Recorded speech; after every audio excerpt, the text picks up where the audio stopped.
Hi, this is Margaret Meloni, and welcome to the Death Dhamma Podcast. Together we will consider life, death, and impermanence. Because in between birth and death, we lose things. Not just our glasses and our keys. We lose identities, relationships, ideas, and more. But what we can gain right now is facing this together, and we will gain freedom, peace, and progress on our path. Hello, my friends, and welcome to the podcast. Today's guest is, with a drum roll, please. Today's guest is me. I'm going to interview myself, which is a little interesting, weird, right? So today, Margaret Meloni, I am your podcast guest, and I would like to explain to you why.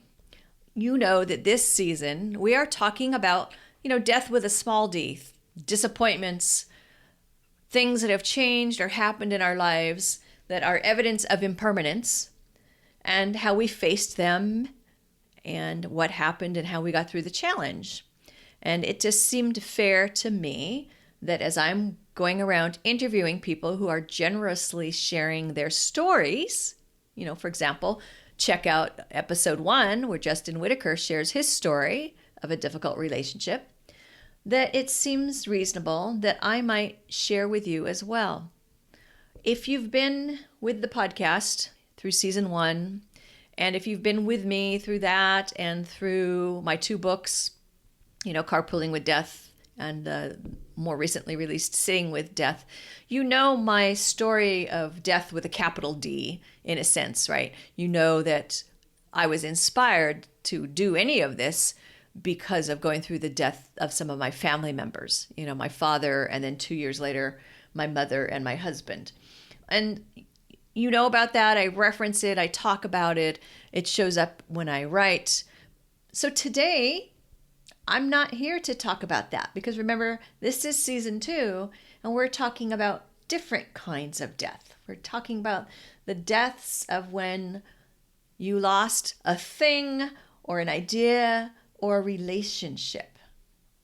My thing, idea, or relationship that I lost was a job. Once upon a time, before I was a teacher and before I wrote about death and Buddhism and, Death Dhamma, I was in the corporate world and I was in IT. And I loved it. I started my career as a computer programmer and I loved that. Then I really wanted to get into leadership. And at first I was very frustrated because it felt like leadership roles weren't coming my way. But one day, leadership roles began to come, and the first role that surfaced was for me to be a project manager. And spoiler alert, some of you who know, I'll say both sides of my life, the life where I talk about Buddhism and my other life, I now teach project management. So that was my entree into leadership, was to be a project manager in IT. And I started off with small, one project at a time. And then as my skills grew and the company I worked for had higher demand, I began, leading more projects, more complicated projects. It was the way in which I, climbed the ranks. And early in my career, yes, I was very much about goals, and goals were about getting promotions and climbing the ranks and, in a sense, having more power. I want to think that I wasn't a power-hungry leader, but certainly running bigger projects, having bigger teams, like having 100 people reporting to you, that did absolutely represent the growth that I was looking for. So that's what I was doing. And I worked very hard. Some of you, if you know me, you're laughing because some of my friends still accuse me of being a workaholic, which is probably fair and still true. But the time period that I'm sharing with you, it was work. And I would even work sometimes on Sunday mornings just because I had this boss who liked us to be working 24/7. And so I would purposefully save writing of my status report and do it on a Sunday morning at home, with my computer at home, and then send it to him. And then in that way, I had worked on a Sunday, right? So that's the world I was in. I was embracing it. I was going full throttle. I was burned out and exhausted, to be certain. But I would have told you that I was happy. I would have told you I was very happy. Well, one day I was called to my boss's office, and the door closed, and behind the door was our company's human resources attorney. And at that time, I remember thinking, oh my gosh, one of my people is in trouble. And then the human resources attorney started speaking to me about me. And I realized, oh, I'm in trouble. So I was the one who was in trouble. And so this was the beginning of this loss of a thing. And so you can tell the loss of the thing was the loss of the job, the loss of that position, which I had worked so hard to get and that I was so proud of, being at this like director type level in my position, with this large group of people reporting to me, so I was pretty excited about all of that.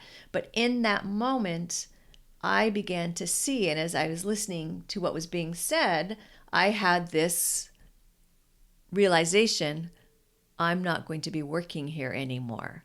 This is about me leaving. They want me to leave. And I can't tell you that I'm so smart and strategic. What I can say is that in that moment, when we talk about, fight or flight and freeze and all that, that I froze and I just became silent. And I didn't say anything unless I absolutely was required to. And I listened. And as I listened, I realized, this is a thing that happens in the corporate world. Again, they don't want me here anymore. And instead of sitting down and just negotiating and saying, hey, we don't want you here anymore, why don't you leave? I was being accused of some behavior that I did not engage in, of which there was no proof. But I think they thought by just leveling these accusations at me that maybe I would become upset or that I would do something that then would give them a real reason, right, to let me go. But I didn't. I just sat there silently. And of course, when, they said, well, you did this thing, I said, no, I didn't. And we all know that I didn't. And you know that you cannot prove it. And so we went back and forth for a while. And I just waited. And finally, the exasperated attorney, who couldn't get anything out of me, threw up his hands and said, well, we're going to send you home on administrative leave. I said, okay. And I knew that meant, by the way, you're never going to work here anymore. Right? And so I said, okay, how long do you think that's going to take? And he said, oh, it will probably take us a couple of days to complete our investigation. So I said, okay. And I got up and I walked out and I walked back to my office. Oh, and before I left, they said, and you can't do anything. You cannot say anything. You are not to speak to anyone. You are not to do any work. You are not to be on the company systems, et cetera, et cetera. And I remember I was going to have a big meeting the next morning with my department, which was been about 60 people in person, and there were probably about maybe 40 people working offsite. And so I remember I turned and I looked at my boss and I said, I'm having a town hall meeting tomorrow with my group at 8 a.m. And when I don't show up, it's going to cause problems. Would you like me to cancel that meeting before I leave? And my boss looked at me and said, no, I'll take care of it. Well, he did not take care of it. And so the next morning at like 8:05, my cell phone began ringing with all these different people trying to find me. And so I'll just say, he could have stemmed the tide of the rumor mill and the upset, but he chose not to. And I think that was part of the test because, again, they said you can't communicate with anyone. And because the truth is, there was no real thing. There was no real case against me, so to speak. But I think they were looking for me to disobey the orders, right? But I went home and took the orders very seriously. And so as hard as it was, I didn't communicate. And of course, my team began to figure out that there was clearly something going on. I think I did answer one person who just called and said, can you at least let us know that you and your loved ones are safe and healthy? And so I was able to respond to that message and say, yes, I am healthy. My loved ones are healthy. We are all safe. And then from there, I think they were able to figure out that, there was something going on, right? And it dragged out a little bit because there was no investigation, because there was nothing to investigate. And then because I didn't, so to speak, disobey orders. But it was very difficult. And so what I need to acknowledge right now is, as I'm telling you, I went home and I, calmly didn't do anything. I cried for 3 days. 3 days, just crying, jags, off and on all day. That's how attached I was to my job and to that particular, position and what I had built around that position. And at that point, I was probably just learning about Buddhism. I don't know that it would be fair to say I was really Buddhist yet. I was just learning about Buddhism. And so you can look back and you can see I had a lot of selfing going on, right? Like I had this image around myself as this, executive career woman with these responsibilities. And I was attached to that. And, so those are all the things that were happening. The good news was we had a family friend who had a lot of experience in these matters and was able to coach me through this. And so, in my first 3 days of just, crying jags, I was able to stop crying long enough to have a good conversation with this person who very generously, helped me. And he straightened me out. And he said, you're never going to work there again. This is now about finding the best way to separate. And it's true, there's no case, but it's also true that you work in a condition called employment at will, which means technically, a place can fire you just because they want to fire you. But he also said they don't want to do that because that looks bad and could be on the news, right? So he coached me what to do, what to say to, get the best possible situation and negotiation for me to leave this position. And, so it was the death of a lot, right? Because it was the death of, again, this selfing, this ego that I had constructed around the job. It was the death of the actual job. And it was the death of relationships with some people that I really enjoyed working with. And I would say that at that point in my life, that was the most difficult situation probably that I had gone through. Certainly in my adult life, that was at that point in my life, the most difficult thing. So we separate, I move on, I'm out of work for a few months. I was fortunate that it was during a time when there were good jobs available. And it was hard. The first couple of interviews that I went on, I was very shaky. I didn't feel very confident. I was so afraid people would ask me, why are you looking? Or why did you leave your last position? And I didn't know what to say. Almost nobody asked that. And when they did, I just said, they decided to go a different direction, which was true. The different direction being without you, Margaret. That was the direction. And so, ultimately I was able to return to a consulting position. And I will say it was very therapeutic because I wound up working for a company that really valued the people that worked for them and the skills that we brought. And so that was healing. That was very healing. I can say to you that my first day at the new job, I had this interesting emotional thing happen where I all of a sudden became very angry. And I realized, luckily even at that moment, I realized that I was feeling anger because I was still having hard feelings about what had happened. And I was angry that I had to be someplace else starting over again. But there was good in a lot of this. And, sometimes it's hard to look back at difficult things and see the good. But one of the good things that surfaced right away was after I had been out of work for a couple of months, people who hadn't seen me for a while, when they saw me, they said, "Wow, you look great. What are you doing different?" What I was doing differently was I was not working. And I guess that is an indicator of the kind of level of stress and how it was showing, in my physical presentation. My husband, because he was still with us, he was still alive at the time, he never said that he was unhappy with my workaholic ways, but he sure was a lot happier when I was more available to him. And so that taught me a lesson. And that was one of the first times that I worked to become, less of a workaholic and be more available for my family and friends. And ultimately, this change, this impermanence in this job, even though it was, a little death for me, it led me onto a path where I ultimately went into teaching and mentoring and coaching others. And I had more free time with my schedule, and that allowed me to have more time to spend with my elders. So, for example, a few years after all this happened and my mother-in-law, who was in her 90s, began to need to live in assisted living, and I wanted to make sure I could spend time with her a few days a week, I could do that because I created my own schedule.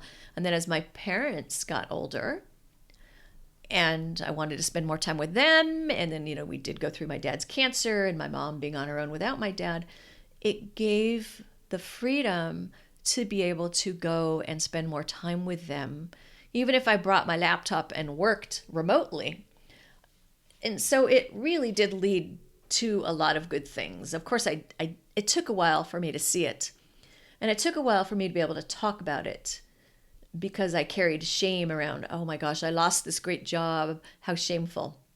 And now, as hopefully you can tell, I don't feel any shame around it. It is an event that happened in my life. It is one of the deaths I experienced, the loss of this thing, the loss of this perception of self, understanding attachment to, a position and an idea. And so there's a lot of good to that. Now, sometimes at this point in the interview, I ask the person, hey, was this a surprise or did you see it coming? And I'm going to tell you in hindsight, the ever popular hindsight, I realized I should have seen it coming. But on that day, at that moment, it was a surprise. Later, when I reflected back on things my boss had been saying to me and behaviors from him, it became clear that he was trying to push me out and I wasn't getting it. And so in that way, I wasn't prepared for it. And so, I just had to handle it as I handled it, which, as I said, was lots of crying, working with people who had been through similar situations, who could help me through it. I encountered some very kind people. For example, the person who helped me find my next position, he worked for a firm who placed consultants.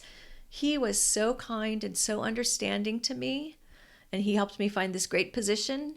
And in fact, even though he's retired now, we still keep in touch a few times a year because he was a kind and good person. And I think at that time in my life, it was really important for me to be interacting with people who were kind and good and not particularly engaged in whatever you want to call it, corporate espionage and backstabbing. And so what really helped with this death, as it were, was to move on, get back to work, engage with kind people, have some time to think about it and process it, and get focused onto what kind of person I wanted to be. For example, when I lost that job, I remember having a discussion with my husband who was basically, well, this is nonsense. Go back into the workforce and go get the same exact kind of job.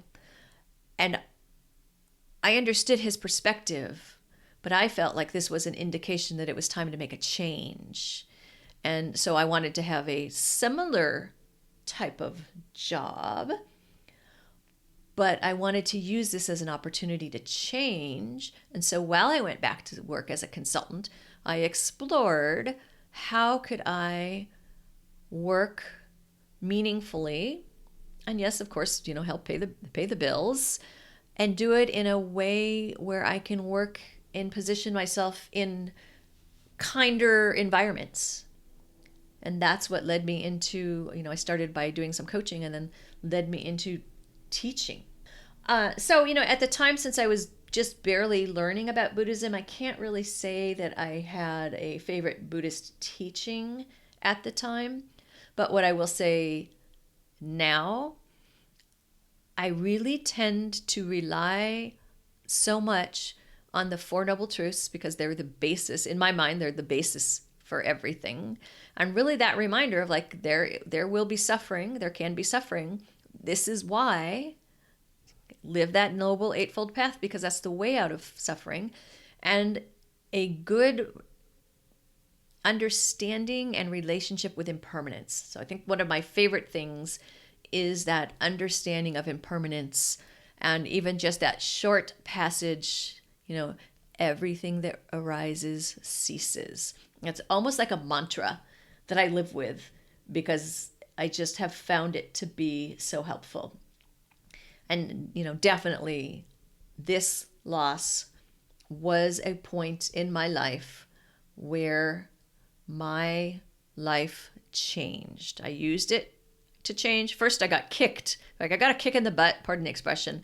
And I used that kick in the butt to make a change in my life. And this reminds me of something in season 1 when I was interviewing Timber Hawkeye, and he expressed something to me. He said, everything I've ever let go of had claw marks in it. Yes. Probably the signs were there that it was going to be a good idea for me to let go of that job. But I had to be, kicked away, claw marks in it.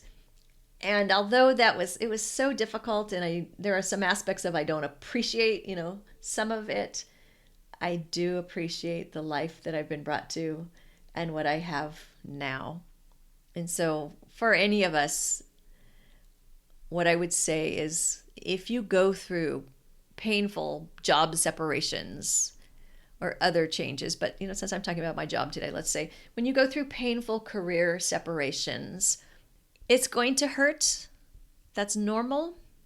And look for people who can provide you positive support. Look for what you can learn. Don't beat yourself up. Don't make this about your whole persona. Examine where you were attached and where you might have had some selfing and ego involved, and see if this brings you to a place where there's a new opportunity to move forward with your career and your life differently. So thank you, everyone, for listening and letting me tell you the story of my time when I lost what I thought was my amazing job, and my experience, aside from the real deaths of actual people dying, of the death of a thing in my life. You've been listening to the Death Dhamma Podcast with your host, Margaret Meloni. Thank you so much for being here. Come find me on margaretmeloni.com, MargaretMeloni.com. And until we meet again, may you be well, may you be happy, may you be at ease, and may you be free from suffering. Bye for now.